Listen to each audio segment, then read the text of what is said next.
Ur, Birthplace of Civilization, Human Odyssey Through Time. In the cradle of the ancient world, where the great rivers Tigris and Euphrates once shaped the desert into fertile plains, a people rose who would give birth to cities, writing, and organize society itself.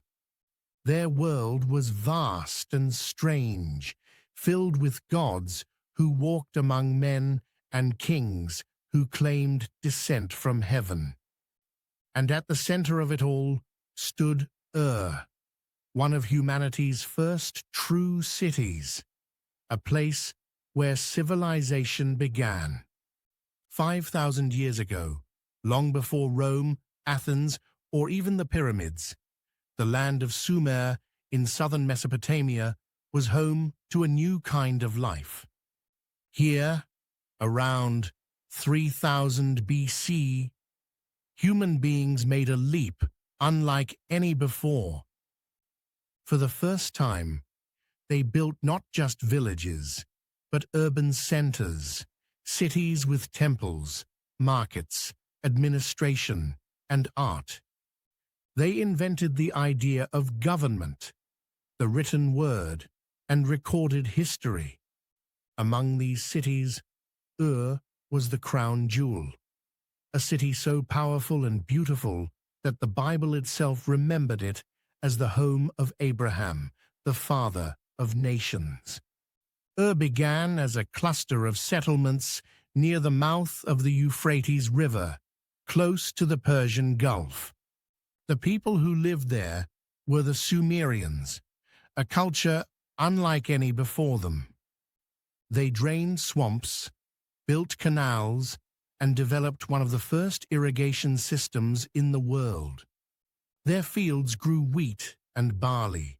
Their herds grazed on riverbanks, lush with reeds. Trade flourished. Copper from Oman, lapis lazuli from Afghanistan, timber from Lebanon. Ur became not just a city, but a hub connecting the ancient world. At its height, around 2100 BC, Ur covered more than 60 hectares and was home to perhaps 40,000 people. Enormous for its time, its skyline was dominated by a massive step temple, the ziggurat of Ur, built by King ur-nammu, and dedicated to the moon god, Nana, patron deity of the city. The ziggurat rose like a mountain of brick from the desert floor, 3 terraces stacked in receding layers, symbolizing the bridge between earth and heaven. At the summit stood a small shrine, where priests offered incense and prayers to the moon as it rose over the plain. Even today, the ziggurat still stands, weathered but proud, one of the best preserved monuments of the ancient world. Life in Ur was ordered, prosperous, and remarkably sophisticated. Its streets were narrow and winding, lined with mud brick houses, 2 or 3 stories high. Inside, families cooked on clay stoves, slept on reed mats, and stored grain in large jars sealed with bitumen. They brewed beer, wove cloth, and crafted jewelry of gold and carnelian. The city had merchants, scribes, priests, artisans, and slaves, every class that would define civilization for millennia to come. At the city's heart lay the temple complex, the religious and administrative core. Here, priests not only performed rituals, but also kept records of trade, taxes, and offerings. To manage this growing bureaucracy, the Sumerians invented the world's first writing system, cuneiform. Pressed into wet clay with a reed stylus, these wedge-shaped marks recorded everything from grain shipments to hymns for the gods. Ur's rulers governed from magnificent palaces decorated with mosaics of shell and lapis lazuli. The most famous of these early kings was ur-nammu, founder of the third dynasty of Ur. He not only built the ziggurat, but also issued one of the world's earliest law codes, predating even Hammurabi's. His code established fines and compensations instead of endless blood feuds, a radical idea for its time. Under his son, Shulgi, Ur reached its golden age, a place of wealth, literature, and trade that stretched across the known world. Shulgi boasted that he could read, write, and run faster than any man, a poet king who called himself both warrior and scholar. Under his reign, scribes composed hymns, laments, and stories that still survive today. The concept of kingship itself was being defined as both divine and human, a bridge between people and gods. Yet beneath this brilliance lay fragility.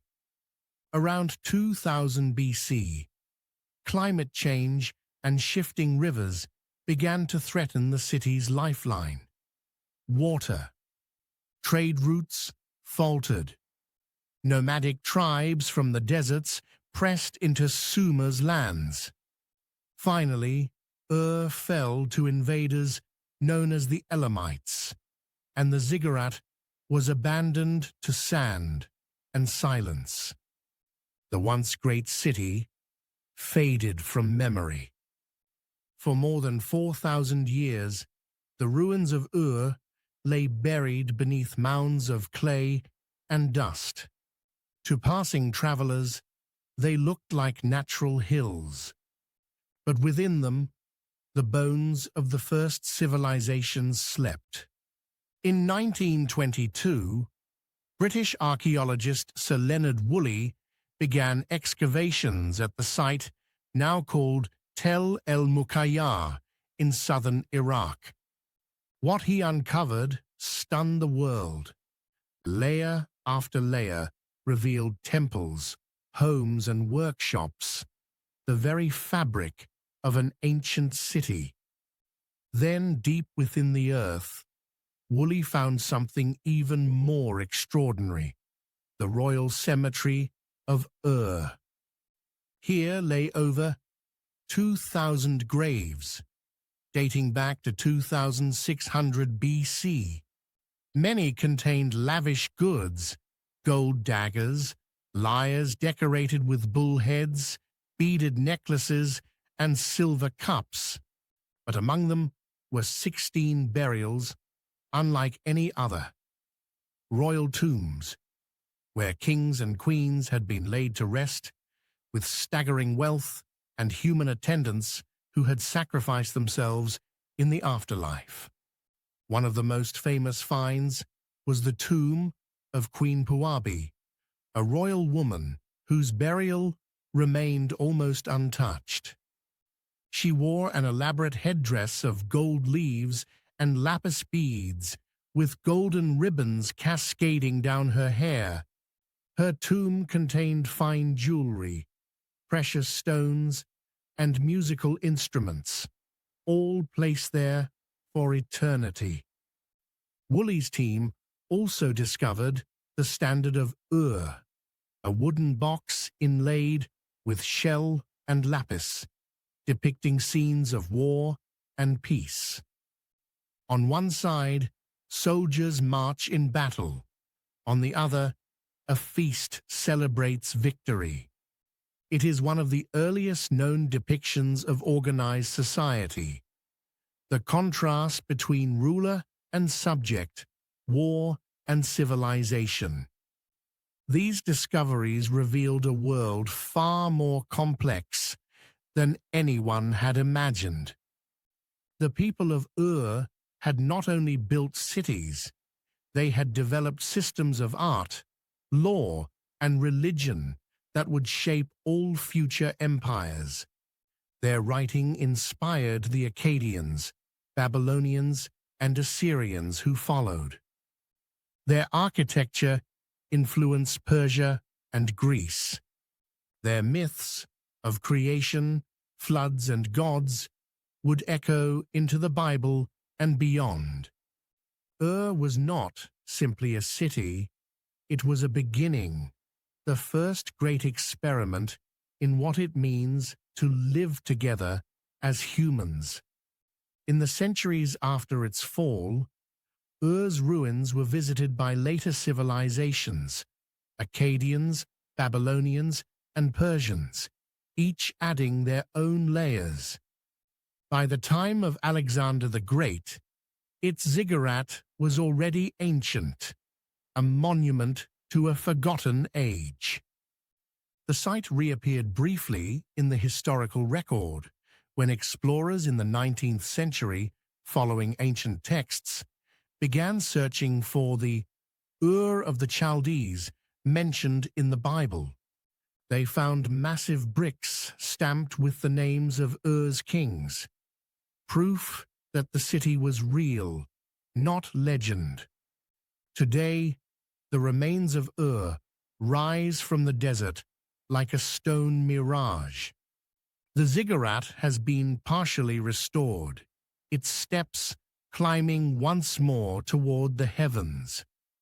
From its summit, one can see the plains of Mesopotamia stretching endlessly, the same landscape that gave birth to humanity's first chapter. Nearby, the ruins of houses, temples, and royal tombs lie silent beneath the wind. Archaeologists still uncover tablets inscribed with cuneiform, records of trade, poetry, and love letters written 5 millennia ago. In one such tablet, a Sumerian scribe wrote, "You are my beloved, you are my heart. I shall never forget you, even when the river changes its course." It is the oldest known love poem in the world, written in Ur, the city of beginnings. Ur teaches us that civilization is not defined by wealth or conquest, but by memory. It was here that humans first learned to preserve thought beyond the moment, to record, to build, to dream beyond a single lifetime. From Ur came our first cities, our first laws, our first stories. It was the dawn of everything that makes us who we are. If you're fascinated by the past and the way it still shapes our world today, you're in the right place. Subscribe, share, and join us again on Human Odyssey Through Time, where history's most haunting mysteries, places, and people are brought back to life. And if you'd like to help us keep telling these stories, consider supporting us on patreon.com/Human Odyssey Through Time 2025. Your support helps bring forgotten history to light, one story at a time.